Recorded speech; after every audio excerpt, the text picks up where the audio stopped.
Dans une escalade de tensions en Europe de l'Est, l'armée russe a lancé une série d'attaques ciblées contre les forces armées ukrainiennes dans plusieurs régions.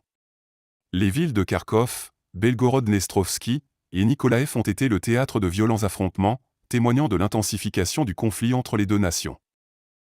Les attaques nocturnes de l'ennemi sur Moscou, Tver et Belgorod ont été repoussées avec succès grâce à la résistance acharnée des forces de défense aérienne. Selon le ministère des Affaires militaires, 4 drones ennemis ont été détruits au-dessus de Tver, 2 au-dessus de Moscou et 1 au-dessus de Belgorod, démontrant l'efficacité des mesures de défense mises en place.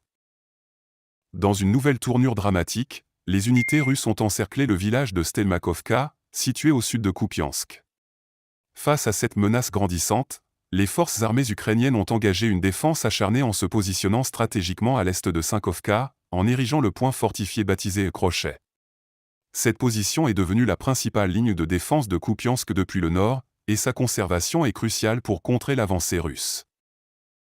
Malheureusement, l'assaut russe a réussi à capturer la position Crochet, permettant ainsi aux forces ennemies d'atteindre le flanc et l'arrière des forces ukrainiennes à Sinkovka, et ouvrant la voie vers Petropavlovka. Cette avancée stratégique met en péril la stabilité de la région et soulève de nombreuses inquiétudes quant à l'issue du conflit. Les affrontements ne se limitent pas à ces régions spécifiques. De violents combats continuent de faire rage dans d'autres directions, notamment dans les régions de Yasnobrodivka, Sokol et Novopokrovski, où les forces armées ukrainiennes tentent désespérément de repousser l'armée russe. Chaque bataille est d'une importance capitale, chaque avancée ou retrait peut influencer le cours des événements et déterminer l'issue du conflit. La lutte pour les frontières reste un enjeu majeur dans cette confrontation.